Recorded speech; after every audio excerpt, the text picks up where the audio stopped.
विश्व के सभी मेरे साथियों को राजरत्न अम्बेडकर की ओर से जय भीम, नमो बुद्धाय।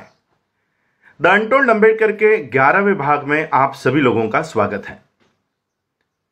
डॉक्टर बाबा साहब अम्बेडकर जी की पीएचडी पूरी हो गई। बाबा साहब अम्बेडकर जी को पीएचडी प्रदान कर दी गई और बाबा साहब अम्बेडकर भारत में आने के लिए निकले।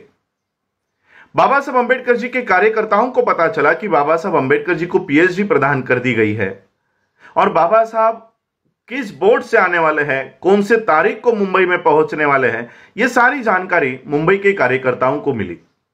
मुंबई के कार्यकर्ताओं ने सोचा कि जैसे ही डॉक्टर बाबा साहब अम्बेडकर मुंबई में दाखिल होंगे, भारत में दाखिल होंगे, वैसे ही हम बाबा साहब अम्बेडकर जी का एक सत्कार समारोह करेंगे। मुंबई के कार्यकर्ताओं ने बाबा साहब अम्बेडकर जी का सत्कार समारोह आयोजित करने का पूरा निर्णय ले लिया।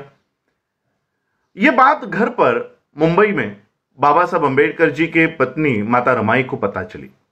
माता रमाई को पता चला कि मेरे पति आने वाले हैं, बाबा साहब आने वाले हैं और उनका सत्कार होने वाला है।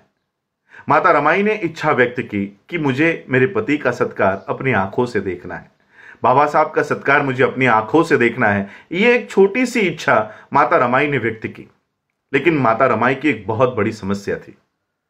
माता रमाई की समस्या थी कि एक भी अच्छी साड़ी उनके पास बाबा साहब का वो सत्कार देखने, उस सत्कार समारोह में हाजिर होने के लिए एक भी अच्छी साड़ी उनके पास नहीं थी।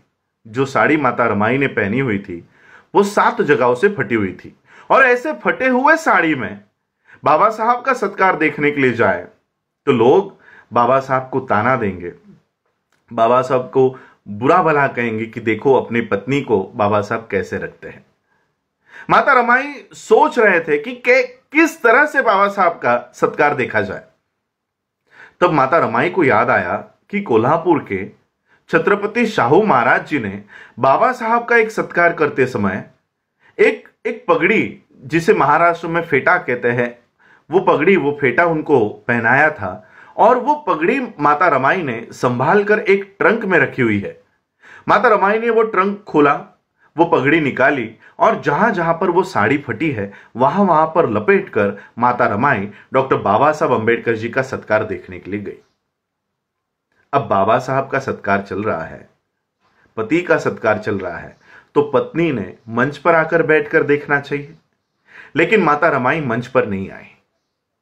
कम से कम पहले पंक्ति में बैठकर डॉक्टर बाबा साहब अम्बेडकर जी का सत्कार माता रमाई ने देखना चाहिए, लेकिन माता रमाई पहले पंक्ति में भी आकर बैठकर वो सत्कार नहीं देख रही थी। जहां पर डॉक्टर बाबा साहब अम्बेडकर जी का सत्कार संपन्न हो रहा था वहां पर एक पेड़ के पीछे छुप छुप कर बाबा साहब का सत्कार माता रमाई देख रही थी। अब बाबा साहब का ध्यान पूरे समाज पर था। उतनी भीड़ में बाबा साहब ने देखा कि पेड़ के पीछे चुप चुप कर माता रमाई मेरा सत्कार देख रही है, और वो चुपकर ही क्यों देख रही है, इसकी वजह भी डॉक्टर बाबा साहब अम्बेडकर जी को पता चली कि माता रमाई चुप चुप कर मेरा सत्कार क्यों देख रही है।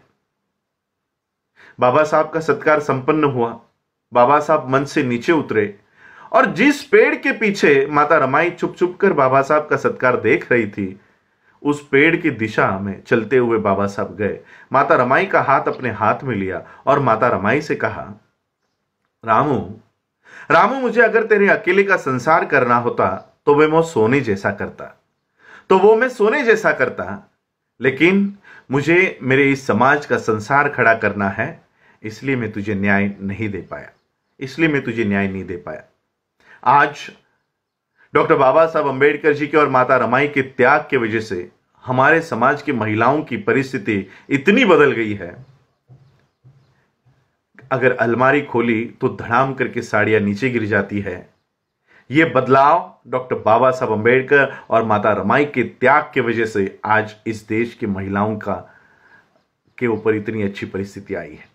आज हमारे महिलाओं के बदन पर अगर अच्छी साड़ियां है तो वो माता रमाई के त्याग की वजह से है। अगर माता रमाई उस समय फटी हुई साड़ियां नहीं पहना होता तो आज हमारे महिलाओं के शरीर पर अच्छी साड़ियां नहीं आती।